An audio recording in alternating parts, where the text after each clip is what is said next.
गौरी पुत्र गणेश भगवान जी की जय। ओम नमो भगवते वासुदेवाय।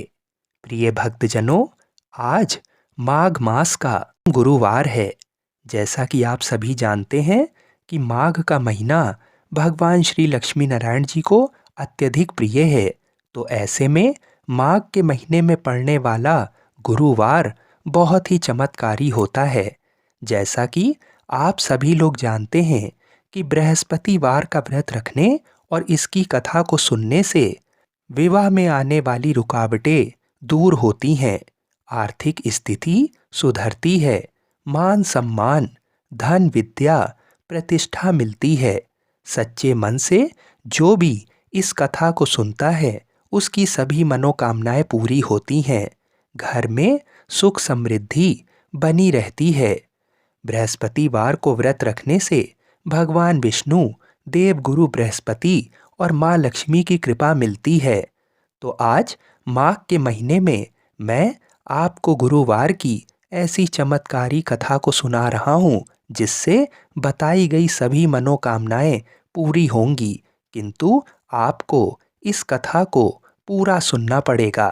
तो आइए भगवान श्री लक्ष्मी नारायण जी के चरणों का ध्यान करते हुए इस कथा को सुनते हैं।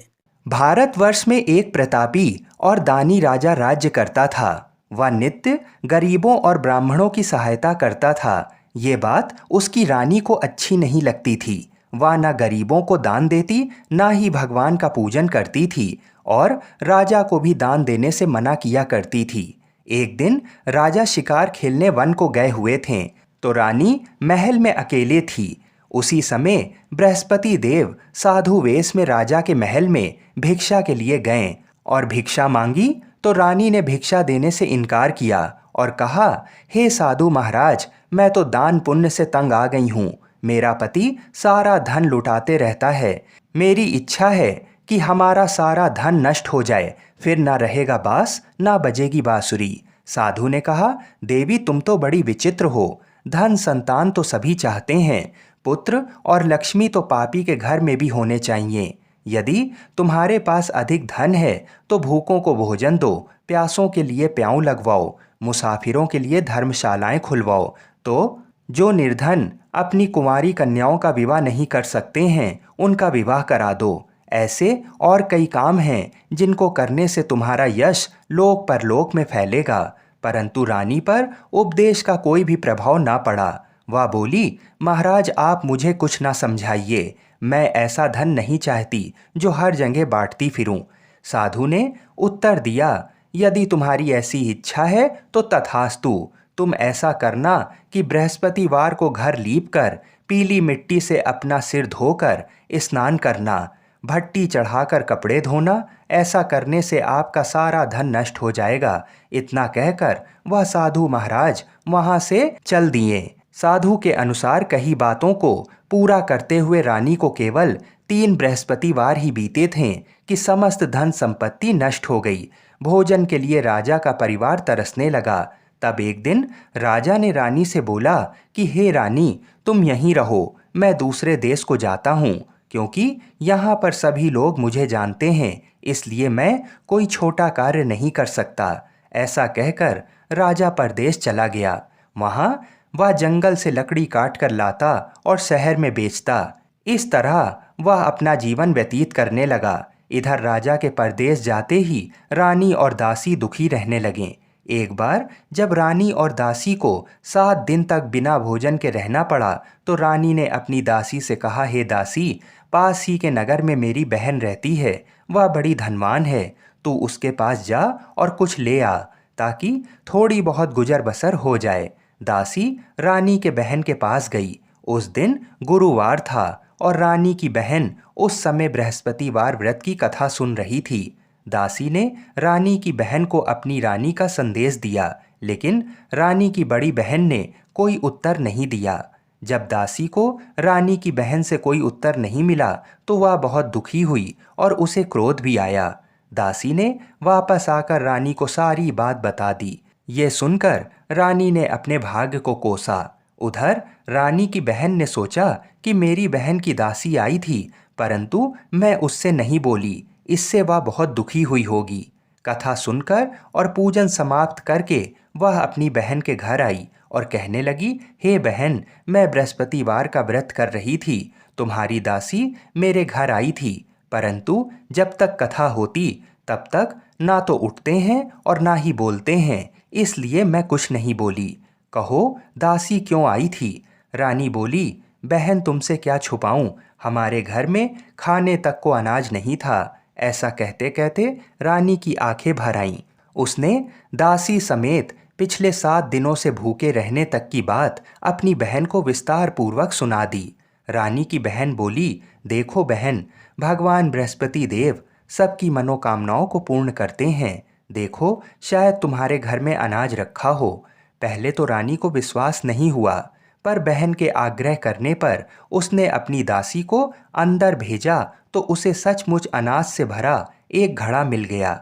ये देखकर दासी को बड़ी हैरानी हुई।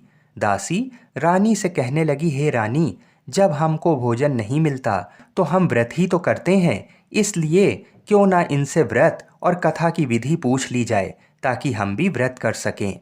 तब रानी ने अपनी बहन से बृहस्पतिवार व्रत के बारे में पूछा।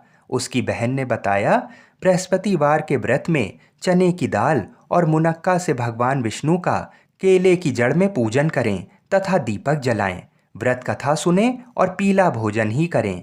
इससे बृहस्पति देव प्रसन्न होते हैं। व्रत और पूजन विधि बताकर रानी की बहन अपने घर को लौट गई। 7 दिन के बाद जब गुरुवार आया तो रानी और दासी ने व्रत रखा। घुड़साल में जाकर चना और गुड़ लेकर आई, फिर उससे केले की जड़ तथा विष्णु भगवान का पूजन किया। अब पीला भोजन कहाँ से आए, इस बात को लेकर दोनों बहुत दुखी थीं।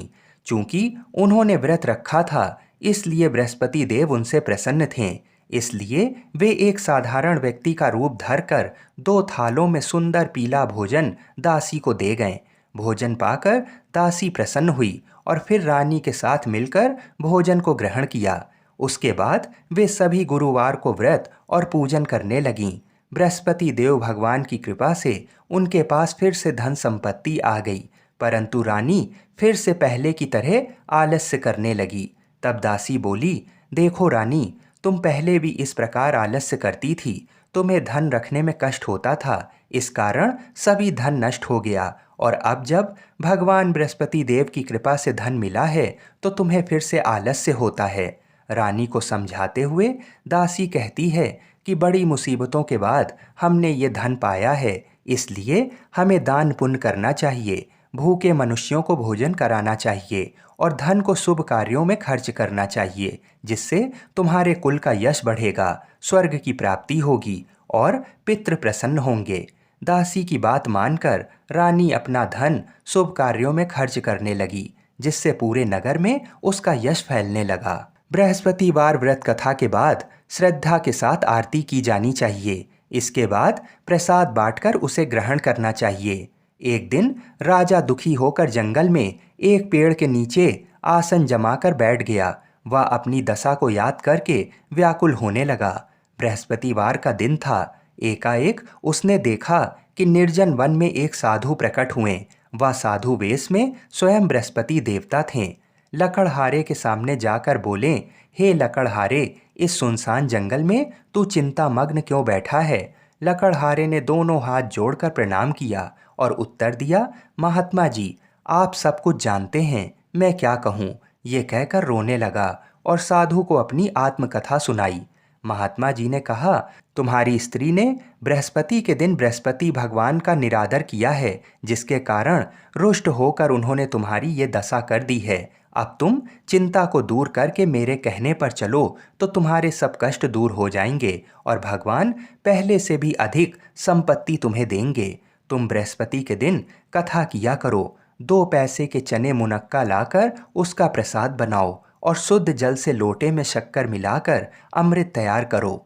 कथा के पश्चात अपने सारे परिवार और सुनने वाले प्रेमियों में अमृत व प्रसाद बांटकर आप भी ग्रहण करो। ऐसा करने से भगवान तुम्हारी सब मनोकामनाएं पूरी करेंगे। साधु के ऐसे वचन सुनकर लकड़हारा बोला, हे प्रभु, मुझे लकड़ी बेचकर इतना पैसा नहीं मिलता जिससे भोजन के उपरांत कुछ बचा सकूं।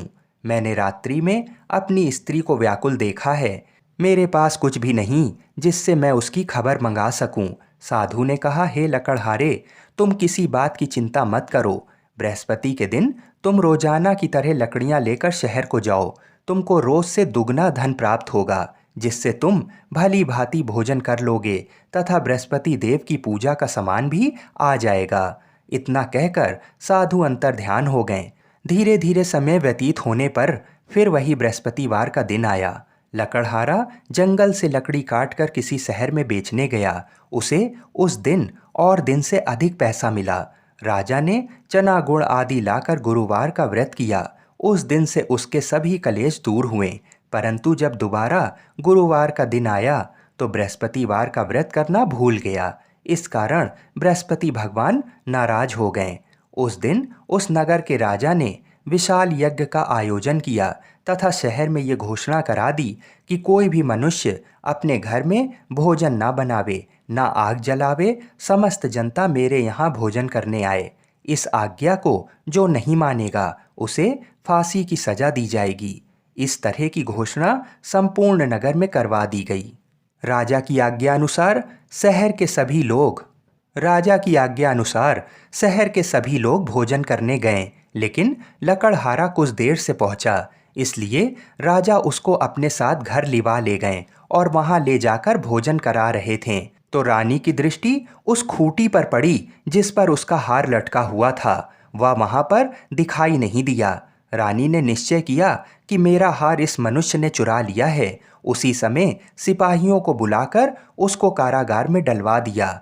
जब लकड़हारा कारागार में पड़ गया और बहुत दुखी होकर विचार करने लगा कि ना जाने कौन से पूर्व जन्म के कर्म से मुझे ये दुख प्राप्त हुआ है, और उसी साधु को याद करने लगा जो कि जंगल में मिला था। उसी समय तत्काल बृहस्पति देव साधु के रूप में प्रकट हुए और उसकी दशा को देखकर कहने लगे, अरे मूर्ख, तूने बृहस्पति देव की कथा नहीं करी, इस कारण तुझे दुख प्राप्त हुआ है। अब चिंता मत कर। बृहस्पतिवार के दिन कारागार के दरवाजे पर 4 पैसे पड़े मिलेंगे। उनसे तू बृहस्पति देव की पूजा करना, तेरे सभी कष्ट दूर हो जाएंगे। बृहस्पति के दिन उसे 4 पैसे मिले। लकड़हारे ने कथा कही। उसी रात्रि को बृहस्पति देव ने उस नगर के राजा को स्वप्न में कहा, हे राजा, तूने जिस आदमी को कारागार में बंद कर दिया है वह निर्दोष है, वह राजा है, उसे छोड़ देना। रानी का हार उस खूंटी पर लटका है। अगर तू ऐसा नहीं करेगा तो मैं तेरे राज्य को नष्ट कर दूंगा। इस तरह रात्रि के स्वप्न को देखकर राजा प्रातःकाल उठा और खूंटी पर हार देखकर लकड़हारे को बुलाकर क्षमा मांगी तथा लकड़हारे को योग्य सुंदर वस्त्र आभूषण देकर विदा कर दिया। बृहस्पति देव की आज्ञा अनुसार लकड़हारा अपने नगर को चल दिया। राजा जब अपने नगर के निकट पहुंचा तो उसे बड़ा आश्चर्य हुआ। नगर में पहले से अधिक बाग, तालाब, कुएं तथा बहुत सी धर्मशाला, मंदिर आदि बन गए थे। राजा ने पूछा कि ये किसका बाग है और धर्मशाला किसकी है। तब नगर के सब लोग कहने लगे, ये सब रानी और बांदी के हैं। तो राजा को आश्चर्य हुआ और गुस्सा भी आया। जब रानी ने ये खबर सुनी कि राजा आ रहे हैं तो उन्होंने दासी से कहा, हे दासी, देख राजा हमको कितनी बुरी हालत में छोड़ गए थे। हमारी ऐसी हालत देखकर वह लौट ना जाएं, इसलिए तू दरवाजे पर खड़ी हो जा। आज्ञा अनुसार दासी दरवाजे पर खड़ी हो गई। राजा आए तो उन्हें अपने साथ ले गई। तब राजा ने क्रोध करके अपनी रानी से पूछा कि ये धन तुम्हें कैसे प्राप्त हुआ। तब उन्होंने कहा कि हमें ये सब धन बृहस्पति देव के इस व्रत के प्रभाव से प्राप्त हुआ है। राजा ने निश्चय किया कि 7 रोज बाद तो सभी बृहस्पति देव का पूजन करते हैं, परंतु मैं प्रतिदिन दिन में 3 बार कहानी तथा रोज व्रत किया करूँगा।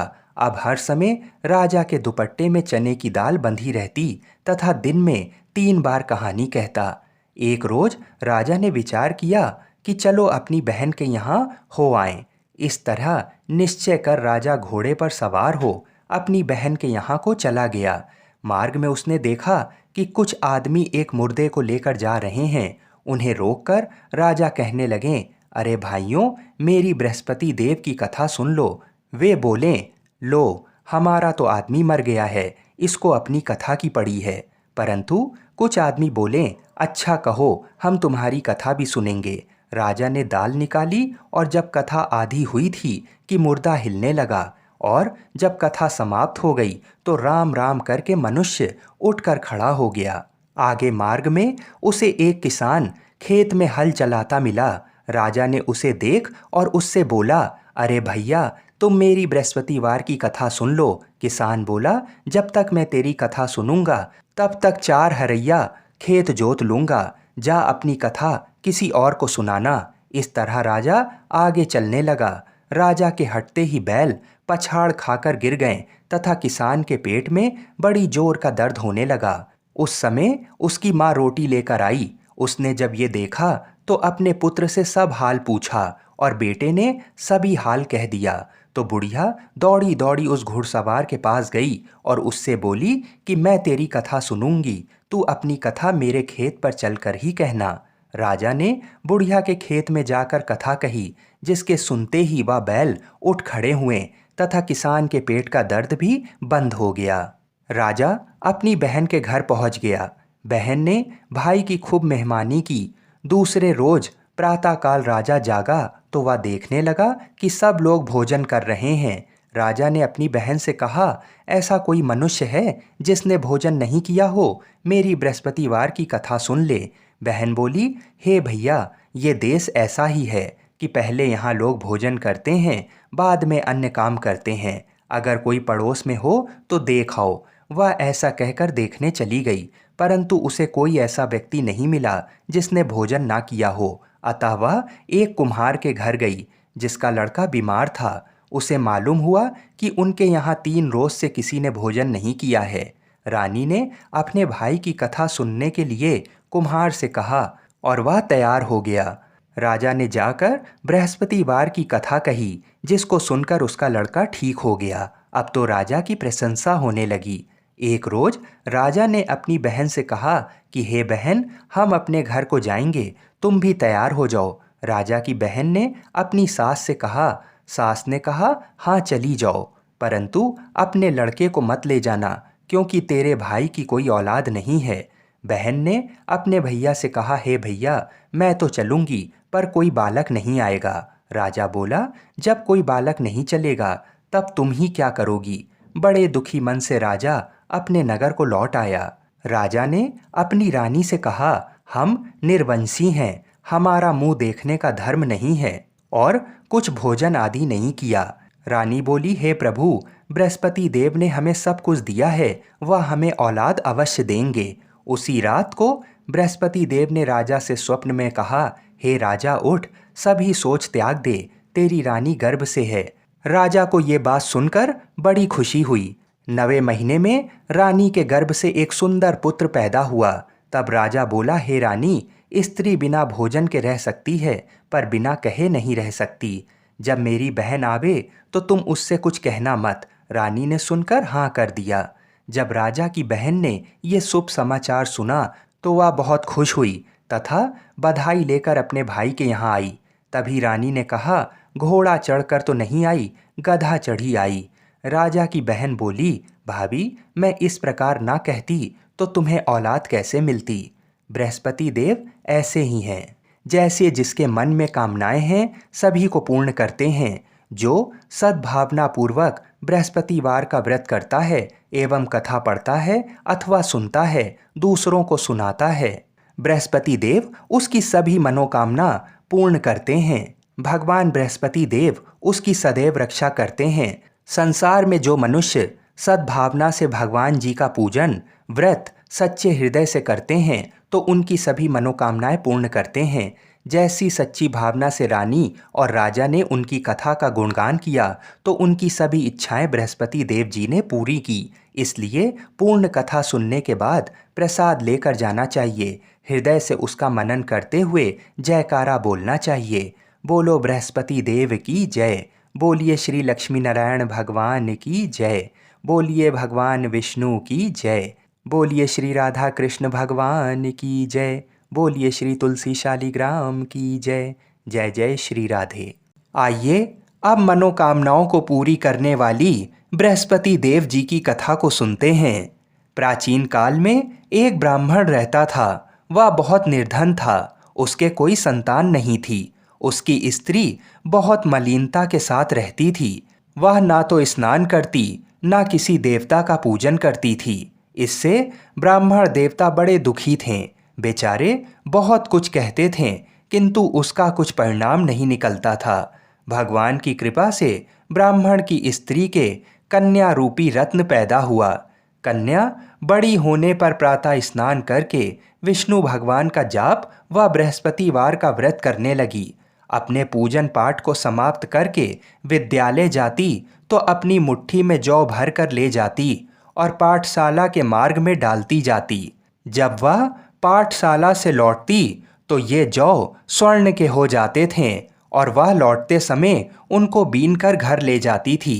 एक दिन वह बालिका सूप में उस सोने के जौ को फटक कर साफ कर रही थी कि उसके पिता ने ये करते हुए देख लिया और कहा, बेटी, सोने के जौ के लिए सोने का सूप होना चाहिए।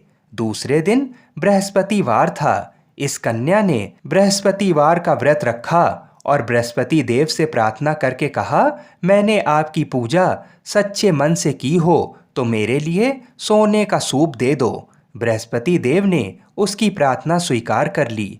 रोजाना की तरह वह कन्या जौ फैलाती हुई जाने लगी। जब लौटकर जौ बीन रही थी तो बृहस्पति देव की कृपा से सोने का सूप मिला। उसे वह घर ले आई और उसमें जौ साफ करने लगी, परंतु उसकी माँ का वही ढंग रहा। एक दिन की बात है, वह कन्या सोने के सूप में जौ साफ कर रही थी। उस समय उस शहर का राजपुत्र वहां से होकर निकला। इस कन्या के रूप और कार्य को देखकर मोहित हो गया तथा अपने घर आकर भोजन तथा जल त्याग कर उदास होकर लेट गया। राजा को इस बात का पता लगा तो अपने प्रधानमंत्री के साथ उसके पास गए और बोले, हे बेटा, तुम्हें किस बात का कष्ट है? किसी ने अपमान किया है अथवा और कारण हो सो कहो, मैं वही कार्य करूँगा जिससे तुम्हें प्रसन्नता हो। अपने पिता की राजकुमार ने बातें सुनी तो वह बोला, मुझे आपकी कृपा से किसी बात का दुख और कष्ट नहीं है। किसी ने मेरा अपमान नहीं किया है, परंतु मैं उस लड़की से विवाह करना चाहता हूँ जो सोने के सूप में जौ साफ कर रही थी। ये सुनकर राजा आश्चर्य में पड़ गए और बोले, बेटा, इस तरह की कन्या का पता तुम ही लगाओ, मैं उसके साथ तुम्हारा विवाह अवश्य ही करवा दूंगा। राजकुमार ने उस लड़की के घर का पता बतलाया। तब मंत्री उस लड़की के घर गए और ब्राह्मण देवता को सभी हाल बताया। ब्राह्मण देवता राजकुमार के साथ अपनी कन्या का विवाह करने के लिए तैयार हो गए तथा विधि विधान के अनुसार ब्राह्मण की कन्या का विवाह राजकुमार के साथ हो गया। कन्या के घर से जाते ही पहले की भांति उस ब्राह्मण देवता के घर में गरीबी का निवास हो गया। अब भोजन के लिए भी अन्न बड़ी मुश्किल से मिलता था। एक दिन दुखी होकर ब्राह्मण देवता अपनी पुत्री के पास गए। तब बेटी ने पिता की दुखी अवस्था को देखा और अपनी माँ का हाल पूछा। तब ब्राह्मण ने पूरा हाल बता दिया। कन्या ने बहुत सा धन देकर अपने पिता को अपने घर से विदा कर दिया। इस तरह ब्राह्मण का कुछ समय सुखपूर्वक व्यतीत हुआ। कुछ दिन बाद वह फिर वही हाल का हो गया। ब्राह्मण फिर अपनी कन्या के यहाँ गया और सारा हाल कहा तो लड़की बोली, हे पिताजी, आप माता को यहाँ लिवा लाओ, मैं उसे विधि बता दूंगी जिससे गरीबी दूर हो जाए। वह ब्राह्मण देवता अपनी स्त्री को साथ लेकर पहुँचे तो अपनी माँ को वह लड़की समझाने लगी, हे माँ, तुम प्रातःकाल प्रथम स्नान आदि करके विष्णु भगवान का पूजन करो तो तुम्हारी सब दरिद्रता दूर हो जाएगी। परंतु उसकी माँ ने एक भी बात नहीं मानी और प्रातःकाल उठकर अपनी पुत्री के बच्चों की जूठन को खा लिया। इससे उसकी पुत्री को भी बहुत क्रोध आया और एक रात को कोठरी से सभी सामान निकाल दिया और अपनी माँ को उसमें बंद कर दिया। प्रातःकाल उसे निकाला तथा स्नान आदि करा के पाठ करवाया तो उसकी माँ की बुद्धि ठीक हो गई और फिर प्रत्येक बृहस्पतिवार को व्रत रखने लगी। इस व्रत के प्रभाव से उसके माँ बाप बहुत ही धनवान और पुत्रवान हो गए और बृहस्पति जी के प्रभाव से इस लोक के सुख भोग कर स्वर्ग को प्राप्त हुए। आप सभी लोग बड़ी ही श्रद्धा और प्रेम से बोलिए विष्णु भगवान की जय। हम ऐसी मंगल कामना करते हैं कि भगवान श्री लक्ष्मी नारायण जी और बृहस्पति देव जी तथा भगवान शिव और माता पार्वती हम सभी की मनोकामनाओं को अवश्य ही पूर्ण करें। हर हर महादेव।